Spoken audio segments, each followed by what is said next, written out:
चला तर पाहूया डायरेक्ट इनडायरेक्टचे काही प्रश्न की या व्हिडिओवरून तुम्हाला हा टॉपिक पूर्ण झाला का हे तुम्हाला पाहता येईल. तर प्रश्न क्रमांक 1, he says I am working hard. He says I am working hard. He says he is working hard. He said that he was working hard. He says that he is working hard. का he said that he is working hard.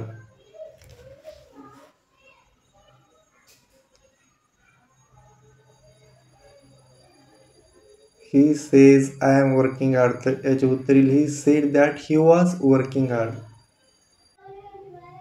त्यानंतर पुढील प्रश्न, she said let's have a nice coffee. She said let's have a nice coffee.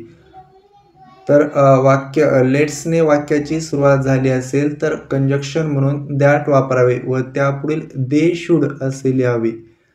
तर असे वाक्य कोणते आहे ते पाहू आपण. She requested that let's have a nice coffee.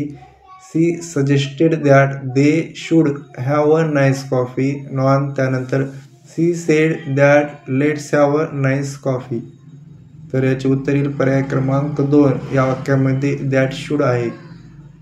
पुढील प्रश्न, are you ready. She asked the tourist choose the correct alternative for the direct speech. तर याचं उत्तर पर्याय क्रमांक 1. त्यानंतर पुढील प्रश्न, वाक्यामध्ये फक्त लेट असेल तर लेटचा शब्द ठेवून टूचा वापर करावा. तर असा प्रश्न, she say to his friend let me go home. She say to his friend let me go home. तर या ठिकाणी 2 ठिकाणी तुम्ही दुरुस्ती करून घ्या की पर्याय क्रमांक 3 मध्ये सी आहे सुरुवातीला आणि पर्याय क्रमांक 4 मध्ये शी याऐवजी द झालेले. तर या ठिकाणी येईल की she requested his friend to let him go home. पर्याय क्रमांक 4 हे याचे उत्तर असेल. पुढील प्रश्न, she say to me what can I do for you change into indirect speech. तर अशा प्रश्नामध्ये आस्क्ड वापरावे, रिपोर्टिंग व्हर्ब आस्क्ड वापरावे आणि पुढे जर प्रश्न असेल तर WH वर्डने कनेक्ट करावे. तर या ठिकाणी आस्क्ड कुठे आहे पाहू आपण. 1 2 3. तर पर्याय क्रमांक 3 मध्ये आस्क्ड आहे म्हणून शी आस्क्ड मी अफेशनेटली व्हॉट शी कुड डू फॉर मी.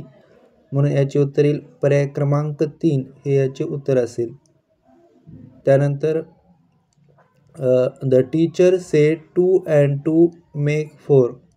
पुढील प्रश्न, the teacher sed 2 and 2 make 4. पुढील प्रश्न, the teacher sed 2 and 2 make 4.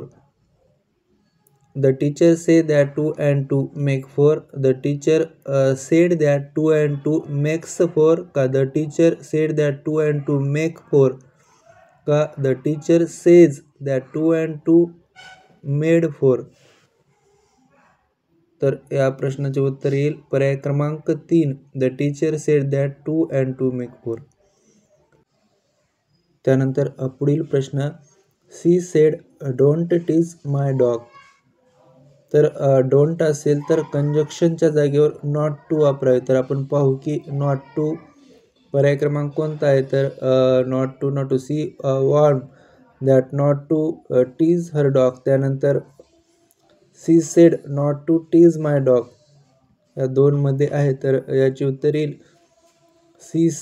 C said them not to tease her dog. पर्याय क्रमांक 1 हे याचे उत्तर असेल.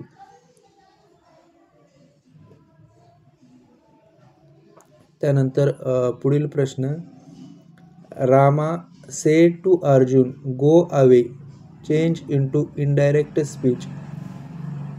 Rama asked Arjun go away. Rama told that Arjun go away.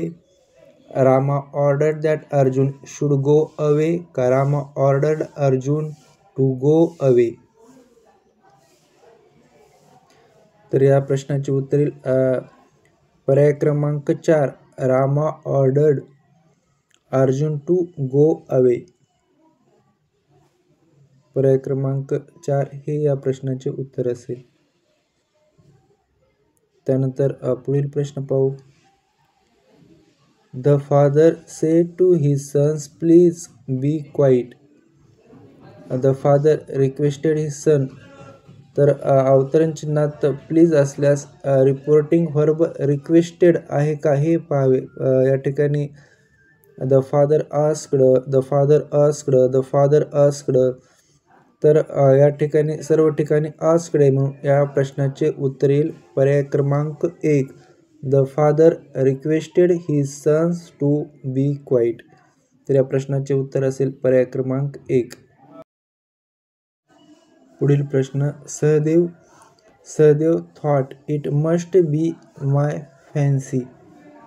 तर अशा प्रश्नामध्ये मस्ट असेल तर मस्ट तत्व किंवा नियम असेल तर मस्ट हे तसेच ठेवावे आणि जर तत्व किंवा नियम नसेल तर मस्टचे हॅड टू असे करावे. तर या ठिकाणी Sahdev thought that it had to, त्यानंतर Sahdev thought that it must be. का पुढे तर आता रूलमध्ये बसत नाही तर पर्याय क्रमांक 1 हॅड टू हे याचे उत्तर येईल. त्यानंतर पुढील प्रश्न. The man said to his friend are you busy these days. तर येस नो टाईप क्वेश्चनमध्ये asked, inquired, wanted to know ही रिपोर्टिंग व्हर्ब आहेत का पाहावी वाक्य जोडण्यासाठी. इफ किंवा वेदर असे कंजक्शन वापरावे. तर इफ किंवा वेदर कुठं आहे का या ठिकाणी वापरलेलं कंजक्शन तुम्ही पाहू शकता. तर या प्रश्नाचे उत्तर येईल पर्याय क्रमांक 2 द मॅन आस्क्ड. पुढील प्रश्न. He sed my dog is dead. तर अशा उद्गारवाचक वाक्यामध्ये जर असे वाक्य असेल तर एक्सक्लॅम्ड हा शब्द आहे का हे पाहावे. तर पर्याय क्रमांक 1 मध्ये नाही, 2 मध्ये नाही, 3 मध्ये आहे, 4 मध्येही सेज यामध्ये पण नाही. तर सहसा अशा वाक्याचे उत्तर हे उद्गारवाचक शब्दाने सुरुवात होते म्हणून पर्याय क्रमांक 3 हे या प्रश्नाचे उत्तर असेल. त्यानंतर पुढील प्रश्न. He said the sun sets in the west. तर त्रिकालबाधित वाक्यामध्ये सत्यकाळ बदलत नाही. त्रिकालबाधित सत्यकाळ वाक्यामध्ये काळ बदलत नाही. तर he says that the sun sets in the west का नॉन he said that the sun sets in the west. तर या प्रश्नाचे सेड आहे म्हणून पर्याय क्रमांक 3 हे उत्तर असेल. त्यानंतर पुढील प्रश्न. He said the man has been coming. He said the man has been coming. He said या ठिकाणी पर्याय क्रमांक 1 मध्ये हॅड आहे, त्यानंतर पर्याय क्रमांक 2 मध्ये हॅज म्हणून नाही, त्यानंतर 3 मध्ये हॅव म्हणून नाही. ही सेड नंतर हॅव, त्यानंतर ही सेड या ठिकाणी हॅड हॅव काहीच नाही म्हणून पर्याय क्रमांक 1 he said that the man had been coming. पर्याय क्रमांक 1 या प्रश्नाचे उत्तर असेल. त्यानंतर पुढील प्रश्न. Geeta asked Rita whether. तर अशा प्रश्नामध्ये रिपोर्टिंग व्हर्ब भूतकाळात असेल तर अवतरण चिन्हातील वाक्यसुद्धा भूतकाळात असते म्हणून गीता आस्क्ड. नंतर आपण भूतकाळी वाक्य पाहू की she was going with her for. या ठिकाणी सी वॉज गोईंग तर सी इज गोईंग हे नाही येणार. तर सी विल बी गोईंग हे सुद्धा नाही येणार. तर शी वेअर सी नंतर वेअर हे येणार नाही म्हणून तर पर्याय क्रमांक 1 हे याचे उत्तर असेल.